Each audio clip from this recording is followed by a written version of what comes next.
a LitHub Radio podcast.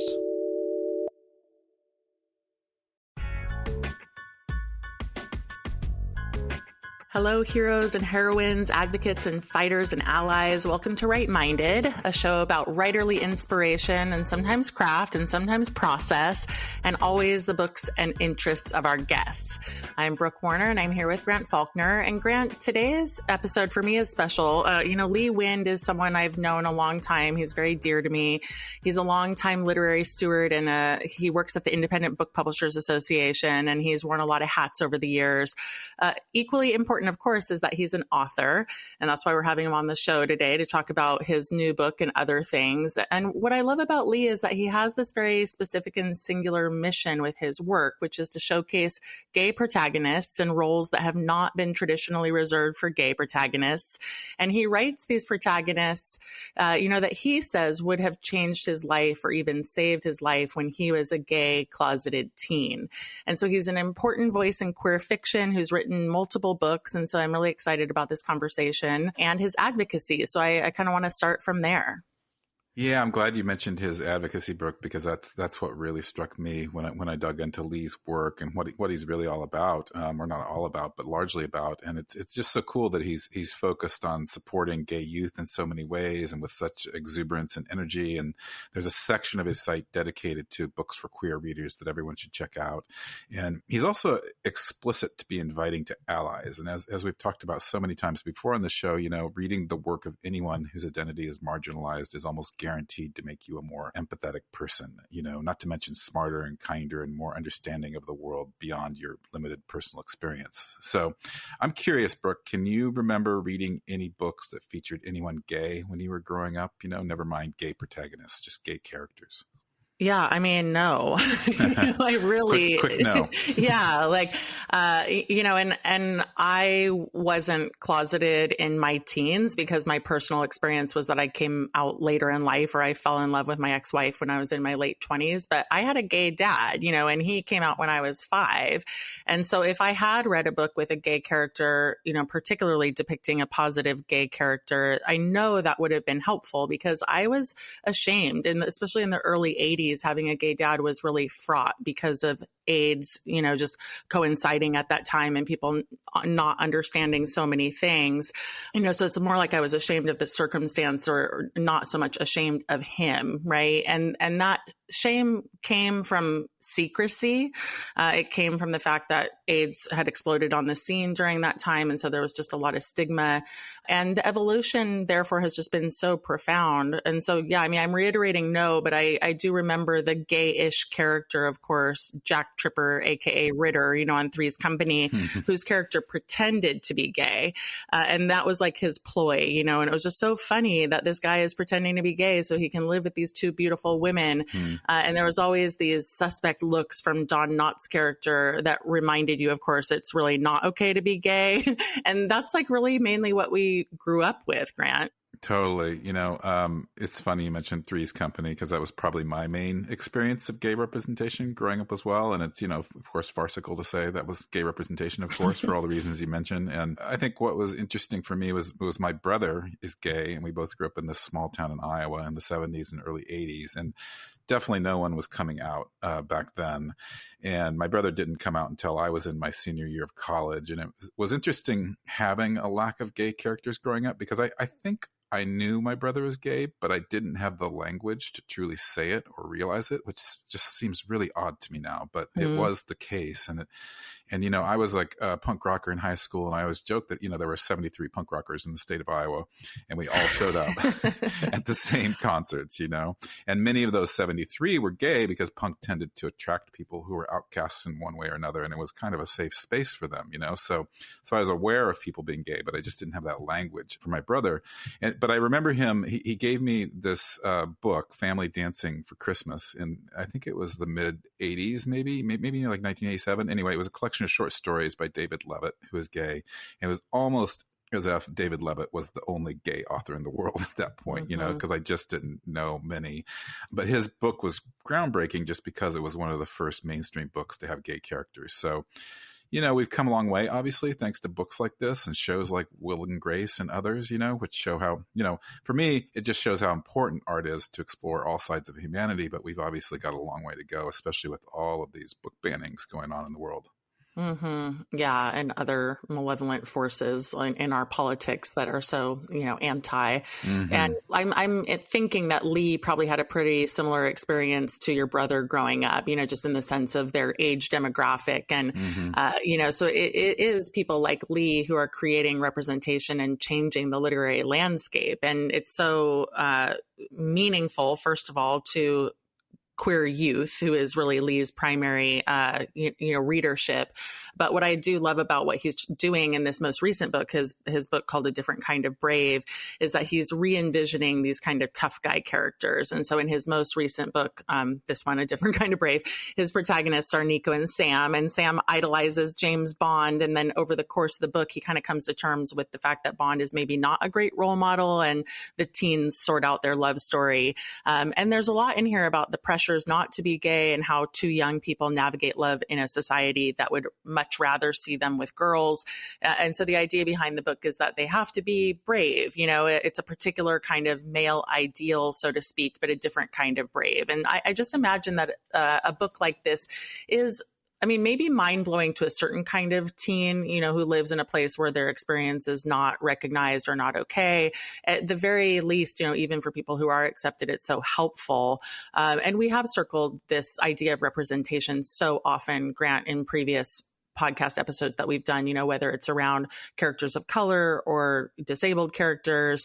And I do think people today are very lucky compared to when we were growing up for the reason of representation. The world feels a lot harder and more complex, undoubtedly. But I will also say that it is more open in a lot of ways, right? We're talking about these things. You can find these literature, these books, things that are out there, invisible authors who are visible. And I do think readers feel seen, and that nobody wants to bottle that up. And writing is this really profound outlet for, certainly for young queer people. And it's just this other way in which representation shows us how books save lives. Yeah, definitely. And I always say that stories come first and then policies follow. And that's why stories matter so much. Our stories actually do change the world. I just want to say that that's not debatable. That's the way it happens. And when I was talking about my brother growing up closeted in a small town in Iowa, which is named Oskaloosa, there was only one person who ever came out when I was growing up, one brave soul. He was 1 year older than me. And I think he must have been like 1982. And it's actually different now, at least to an extent. I mentioned that Will and Grace played a huge role in making gay life mainstream nationally. I just watched the show Somebody Somewhere, which is about a group of mostly gay friends in a small town in Kansas. And it's an amazing show on a bunch of different levels. So I recommend it to everyone. But it was really interesting for me to watch gay culture in this small Midwestern town, because I kept saying, this is just like Oskaloosa, my hometown. And what was once taboo is increasingly mainstream. And that's because stories are changing people. And I know, for instance, in my hometown, there are several gay couples now who live openly, and I have no idea what their lives are like, but that was just unimaginable when I was growing up. So there you go. These little touches of progress that can make us have some hope for, even as we're kind of facing a little bit of backlash in the culture, especially moving into this new political era. But I do want to share one thing before we come to a close here, Grant, about Kickstarter, because Lee has been an extraordinary Kickstarter author, and he's raised money to do these books the way that he wants to do them. And so I want people to tune in and listen to that, because a lot of people have strong feelings about Kickstarter. Like, some people are proud to do it, but other people get a little anxious about it or embarrassed to do it. I have supported him on 2 Kickstarter campaigns, and then I was very delighted to open the package and find this new beautiful hardcover special edition book with the multicolored spine that's a rainbow, and also that Lee did these playing cards of his protagonists, Nico and Sam. And the whole thing was just creative and fun, very much like Lee himself. He brings his energy and spirit to what he's doing. And that's a way to build loyal readership and fans. And so it's fun to watch these kinds of creative ideas and to follow someone like Lee, to emulate, whether you want to do a Kickstarter or whether you want to do special editions, or if there's something, a little extra panache that you want to bring to your book or your special edition. There are just lots of authors out there doing fun things and, exciting creative efforts. Kickstarter also didn't exist when I was growing up. So, here's the tools that give us access to the money necessary to bring stories into the world, and stories that would otherwise be untold. Yeah, hear. Well, we'll be excited to talk to Lee Wind about his book, his advocacy, his publishing experience, and much more after this short interlude. Welcome back, everyone. We have Lee Wind on the show with us today. Lee is a storyteller out to engage, empower, and hold safe space for communities. He does this in his day job as Chief Content Officer for the Independent Book Publishers Association, for queer and allied creators of children's literature, and as an author of multiple books, including the nonfiction titles No Way, They Were Gay, and The Gender Binary is a Big Lie, as well as the novels Queer as a $5 Bill and A Different Kind of Brave, as well as social justice and queer history themed picture books. Lee's very popular blog, I'm Here, I'm Queer, What the Hell Do I Read, has been visited over 4 million times, and we are very lucky to have him on today's show. Welcome, Lee. Thank you so much. I'm really excited to be here. Well, before you came on, Grant and I were talking about representation in fiction and how important it is for young people to see characters like themselves in fiction. That goes for lots of media, but we're going to talk about fiction because your most recent book is a novel. And I also know it's a central motivator behind your work for young readers. And so I wanted to start with this question of what the literary landscape looked like when you were growing up. Were there any books with gay characters? And when did you decide that you would take on this mantle of writing and advocacy, especially geared toward youth? There was nothing. I mean, that's not completely true. So I was a little obsessed with Dune by Frank Herbert, and there was a sort of pedophile, villain in that, which was not helping. Baron Harkonnen was sort of coded gay. It did not help.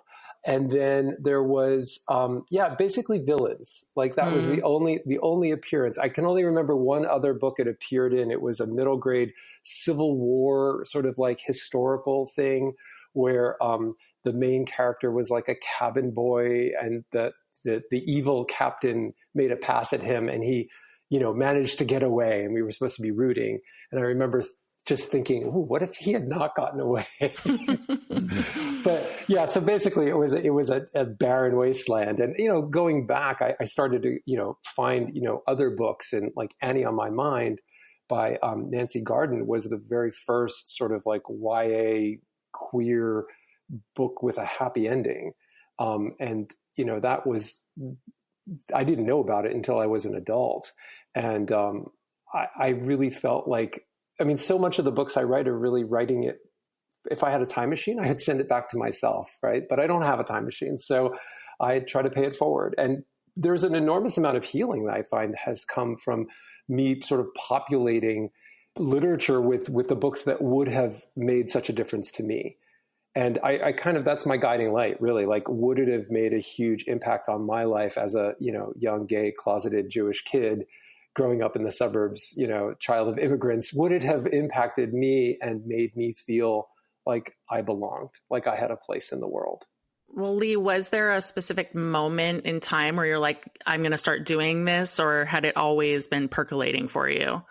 In terms of writing books, I think there was a pivot point. I actually moved out to Los Angeles after grad school to do film, and I wrote lots of screenplays, which is kind of like writing blueprints for houses that never get built.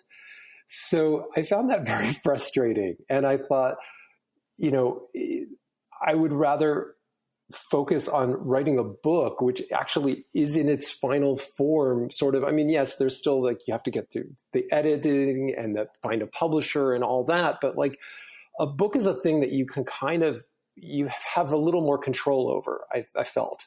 And when my daughter was born, she's 21 now, I kind of like really decided to kind of like focus in on children's literature, because I started to read so much more of it and really fell in love with it. And the joke is that I thought that picture books would be easy because they're short. And it turns out picture books are probably the hardest kind of children's literature to write, precisely because they are so short. And you only get like 500 words, and you have to do everything. And so each word, each syllable becomes so incredibly weighty. It reminds me, there's an old saying that I think has been misattributed to a ton of people as varied as like, Abraham Lincoln and the Dalai Lama, right? I would have written you a shorter letter, but I didn't have time. That's one of my favorite quotes, Lee. Yeah, I still can't find who's the actual attribution. But I don't think there is one, but I've heard it attributed to Mark Twain as well. I didn't know about the Dalai Lama. Maybe I'm making that part up. I'm gonna have to weave the Dalai Lama in there with Abraham Lincoln, but yeah. Well, I'm intrigued by you as a writer who's both a writer, and obviously your advocacy is as important as your writing, and they're intertwined. But you're just doing so much to showcase other writers and to support the LGBTQ plus youth, more generally, to know what to read. And your blog, as Brooke mentioned in your bio, is called "I'm Here, I'm Queer, What the Hell Do I Read?" And so I was wondering if you could talk more about your advocacy, and maybe for the sake of listeners who are thinking about how to build author platforms rooted in their passions, how you balance writing and advocacy and all that attending to platform that's part of being an author these days. Yeah, I think that there's something slightly exhausting about being like, look at me, look at me, look at me. I have a book out. And so, the relief on that is that you get to be like, oh my gosh, I just read the most amazing book and I loved it. And maybe you'll love it too. It's a way to sort of take the focus off of, it doesn't feel self-promotional, right? It's like, I'm sharing the stuff I love. And even in terms of me talking about my books, I don't really talk about like, I wrote the best book, right? That feels super weird and awkward. Even saying that now, I'm kind of cringing. But of like, I love James Bond movies and I wish that there was a sort of like gay take on them. And so when I talk about A Different Kind of Brave, I talk about how much I love James Bond movies and how problematic I find them, and how I found a cool way to sort of like tell an action adventure story where two young teen guys fall in love and have to sort of save the world. And it's an homage, but it's also a critique. Like, I talk about what I'm passionate about. And I think that can connect with other people much easier than, someone being like, oh, I like Lee, I want to help Lee. Interestingly enough, this is what I did with my Kickstarter.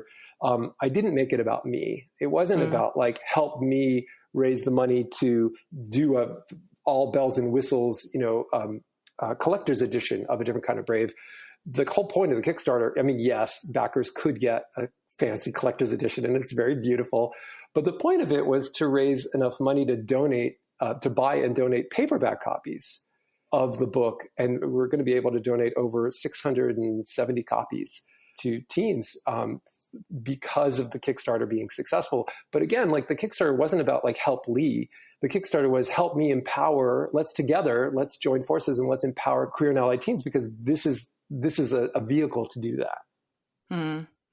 I'm glad you mentioned James Bond, because that's central to this new book, Different Kind of Brave. And so I'd love to have you say a little bit more about the book and the inspiration behind the Bond connection. I mean, you just said you were obsessed with the movies when you grew up. I'd just like to hear a little bit more about what drew you to James Bond. Was it just that he was handsome? And because you also at the end of this book kind of talk about Bond not being the best role model for your protagonist. So clearly you're grappling with that a little bit. So tell us more about using Bond as sort of a fallen role model for your character, Sam. Yeah, I watched Bond movies with my dad when I was growing up, and it was one of the very few things that we could bond over, because he loved the sort of the womanizing and the car chases, and I loved the car chases and the gadgets.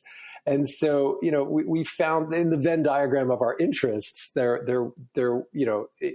were these cool, international locations, and it was very glamorous, and it was, very flashy. And we both thought the cars that became submarines were incredibly cool. So like, there was a lot of sort of like overlap in our interests. But as I got older, I'm still a huge Bond fan, Bond movie fan.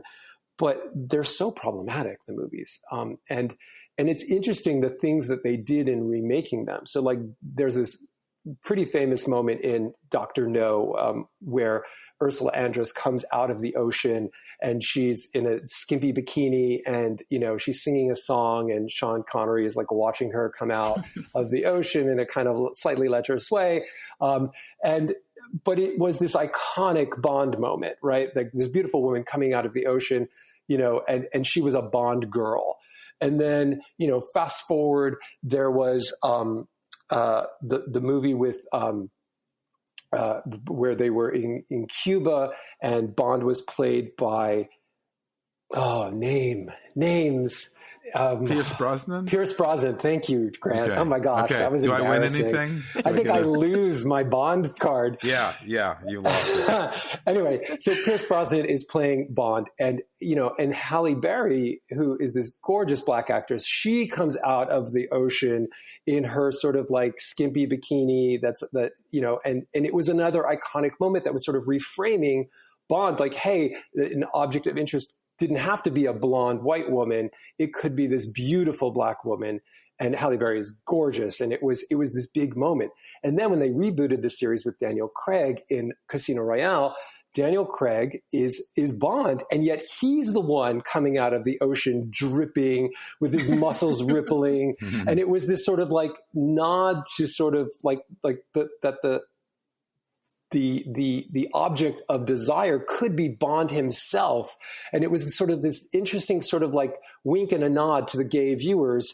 But it was also this incredible evolution of Bond as it's been portrayed, over the years. And I think that there was something there in that moment where I was like, oh, but it wasn't really for the gay audience. So how could I talk about this stuff and still create something new, something that actually was for a gay audience, something that would still be appreciated by people that weren't gay. But I mean, like, how many straight romances have I had to sit through? Countless. So, so people can enjoy a gay love story too, I think. Absolutely. I agree. Definitely. Well, Lee Brookman, shared your book with me, and she received the book for supporting your Kickstarter campaign. And both of us were super impressed with the production of the book. It's got rainbow edges and some fun design elements. And, this is the special edition. But you also, created playing cards for your protagonists, Nico and Sam. And this is just like, we were impressed because this is an extra level of creativity, both in terms of your production and your marketing. And I would love to hear you talk about your thinking around, going that extra mile here, because so many authors kind of wonder what that extra mile is for their books. And I'm just curious how much these extras matter when it comes to making and marketing a book. I think they can be very helpful because, again, you're not saying, I published a book. I mean, imagine being at a dinner party, right, or cocktail party, and you walk up to somebody and the first thing they say to you is, I published a book. And then you're like, well, that's great, and you talk about it a little bit. And then, you circle around a little bit more and you see them again. And if the thing they say to you is, I published a book, you're going to really find an excuse to walk away and not talk to them anymore. So having all this extra stuff, it's like another excuse to talk about it. It's something to hang on to. So like the playing cards was, instead of doing a bookmark, I hired the illustrator of the book to create these two sort of like character trading cards, one for Nico and one for Sam. These are the two main characters. And I did a thing like what their alias is, what their skills are, the challenges they face, the goals they have. And I paid out of my own pocket, the designer, because I thought this would be a fun thing. And then when I was at American Library Association, I would hand them out when I signed copies of the book for librarians. And I would say, so here are trading cards of the two characters, but, they're destined to be together, so don't trade them. Right? Like, it gave me something fun to say and to hang on to. And when I was promoting the Kickstarter, I actually did a QR code and I added it as a little sticker to the cards to sort of like help promote. And I don't know if that actually worked, but it seemed like a good idea. And then I went to the publisher. So the publisher was only, it's a Duet Interlude is an imprint of Chicago Review Press now. And they were only putting the book out in paperback. And so I went to them and I pitched them the idea. I said, what if I did a Kickstarter? Because I did Kickstarter previously. I did a crowdfunding for my debut YA back in 2018, Queer as a $5 Bill. And I, basically became an author publisher. Like I had written it, but then I became a publisher, and I hired a whole team of people to help me make it a really professional, beautiful book. So I knew how to do this. And I basically went to my publisher and I said, I have this idea to create, you're not putting out you're not putting out a hardcover of this book.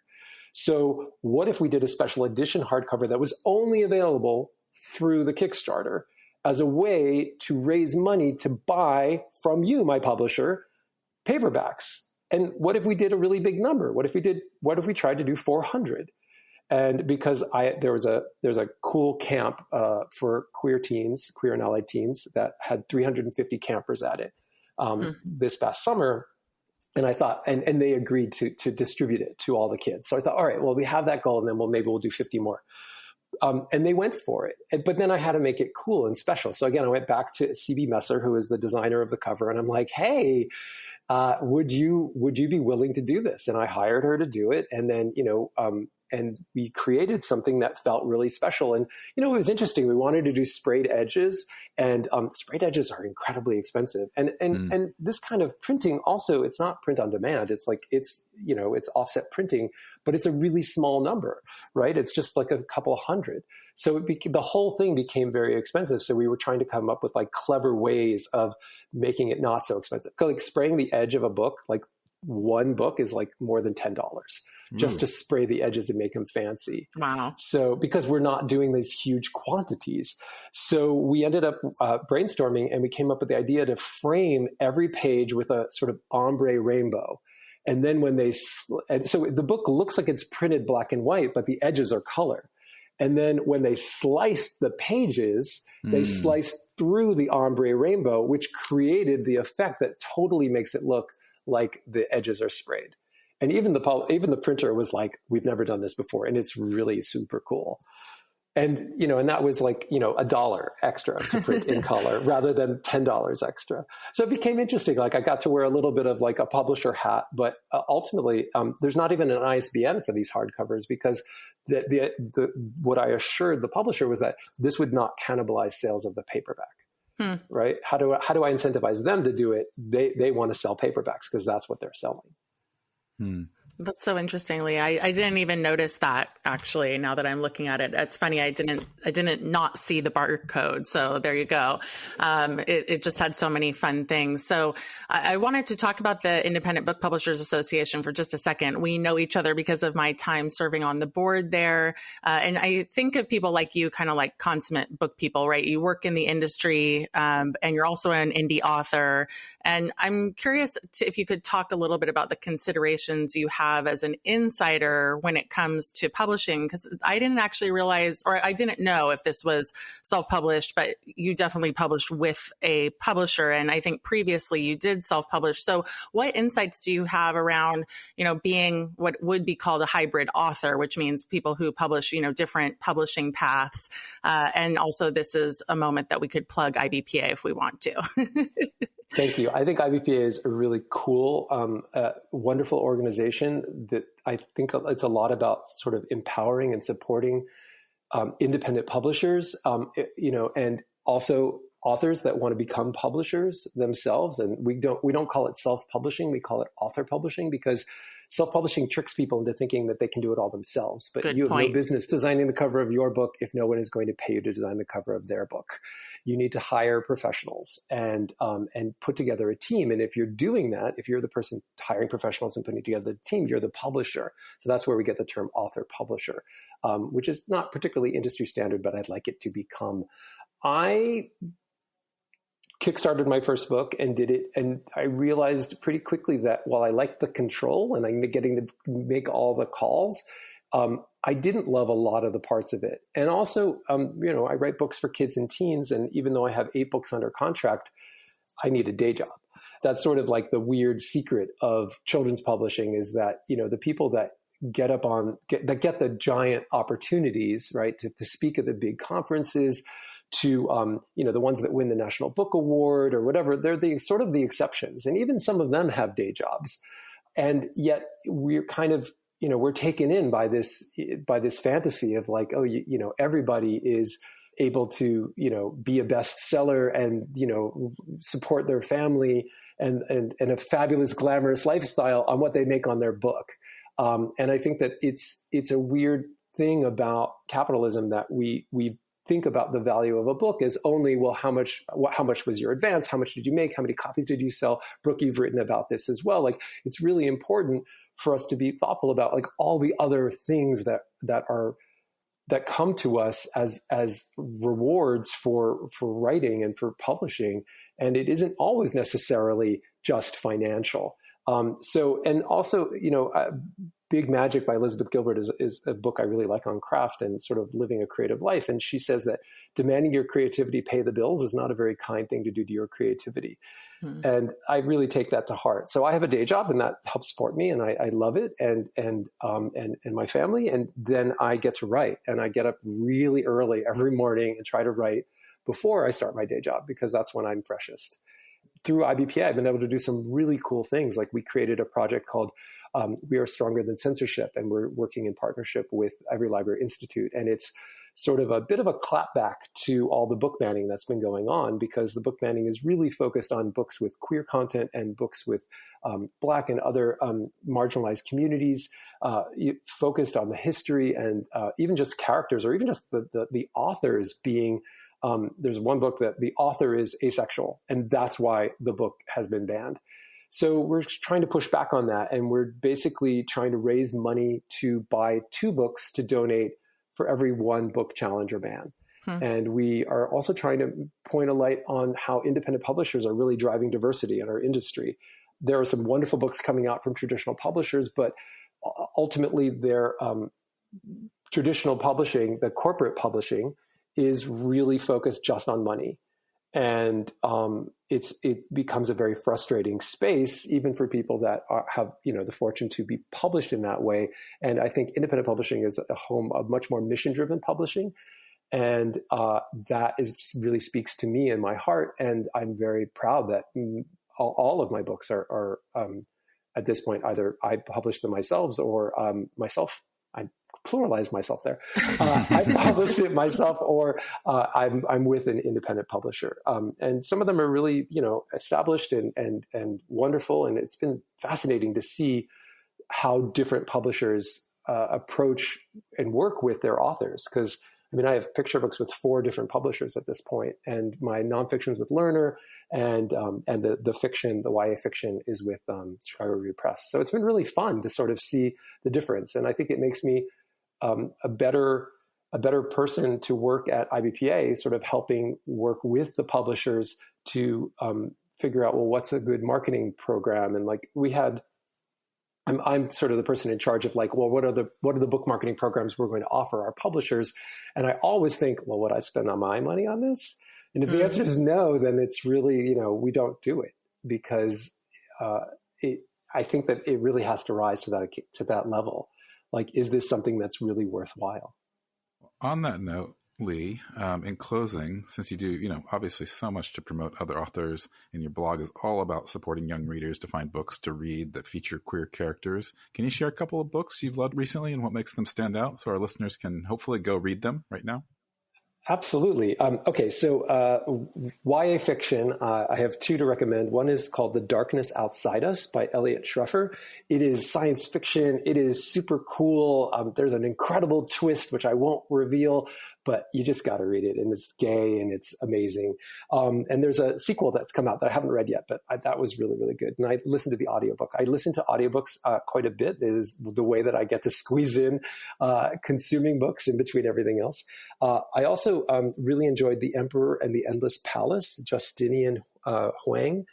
That was fascinating. It was like 3 different timelines, sort of like ancient history, but tied in with today and China. And it was just so incredibly cool. So I really recommend that. And then also there was a graphic novel I enjoyed called Washington's Gay General by Josh Trujillo and Levi Hastings. And that was really fun. A little bit also based on real queer history. There was this guy, von Steuben, who came from Europe with a a somewhat sullied reputation because he liked other guys, and he kind of whipped the poor soldiers at Valley Forge into shape and into an army. And he is, widely credited with helping America win the Revolutionary War. So that was really interesting because it included a lot about the author and the illustrator's sort of journey of sort of discovering about von Steubing, and sort of a discussion about like how little they knew about gay history, which really relates to me because the nonfiction I do is a lot about like, wow, how did I not know this? Because we don't get taught it. So I like that sort of thing. So yeah, I think that I get very excited about books. And again, it's like that's the thing that we can connect on, right? Like we can share other people's books and be excited. Your excitement's contagious. I'm excited now as well. Yeah. Well, it's just the work that you're doing to advocate for others is always impressively. And so thank you for that. And thanks for being on today and all that you do in the book world.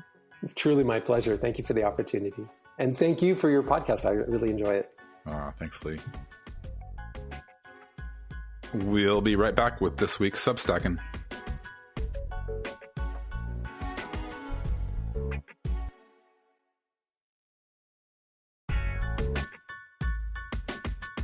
Today, we're highlighting a story that goes beyond Substack, but the great thing about Substack is the writers that we have access to who are covering important stories that we want to hear about it. And so it definitely fits into Substacking. And I read this story on Parker Malloy's Substack that's called The Present Age, which is featuring primarily media and culture. By the way, she also has like 80,000 followers, so pretty phenomenal following. And it's appropriate for today because this piece speaks to an issue that we have talked about a lot, this idea that we have come far, but we have a long ways to go, and also that we take 2 steps forward and 1 step back, as the saying goes. And so this is a story, an article, that Parker wrote called "Disney Just Erased a Trans Character's Identity and Called It quote unquote consideration." And so Malloy shares her story on this movie, or rather the movie that Disney was going to make or is making, but unfortunately chose to erase the trans identity of one of its protagonists. And it's worth reading up on this story because what we are seeing here is Disney capitulating to the right, and for a second time, because it did this late last year when it settled an ABC lawsuit that Trump had leveled against them around this George Stephanopoulos interview that happened. Basically, ABC gave Trump $15 million to settle that lawsuit, or I don't even know if they lost the lawsuit, but regardless, $15 million went to Trump. And now this grant. So I'm wondering if you could fill in the contours of this story a little bit more. Yeah, sure thing. The gist of it is that Pixar, it has a movie coming out in 2025 that was set to feature a trans character, and they spent years developing this, and they even sought out a trans girl, Chanel Stewart, to do the part. And then in December, note that timing, just post-election, Disney decided to erase the character's gender identity. So the character's still in the movie, but the thing that made them unique, their gender identity, is just not there. And Brooke, we're going to post a link to one of the removed scenes from the film in the show notes, but it's so sad to me to see that this scene was removed, especially in this particular time after the election. There's no dialogue, just music set to the scene, and it's palpably powerful, the gender dysphoria showcased by this character who was originally meant to be a 14-year-old trans girl and who's now just a character with no discernible storyline. And this, definitely can't be seen as anything but a total act of cowardice by Disney. Yeah, which is true and sad. Malloy writes in her Substack, "Think about the message this sends to trans kids. Here was a chance to see themselves represented in a Pixar show voiced by someone who understands their experience firsthand. Instead, they're getting another lesson that their identity is something to be concealed, that their stories are too difficult for other kids to handle. Disney looked at a teenage trans actress excited to share her story and help other trans youth feel less alone, and decided somehow this was too risky for their brand." And so I agree, Grant. I am very disappointed to see this. And it's also a dangerous kind of capitulation, because it reiterates this message to trans youth that something is wrong with them, that it's not okay. And of course, we feature this story to emphasize how important the work that Lee is doing, which is championing queer literature, being a safe place and voice that's reinforcing that queer characters in his case are okay, but championing certainly LGBTQ literature across the board for young people, which I really, really appreciate.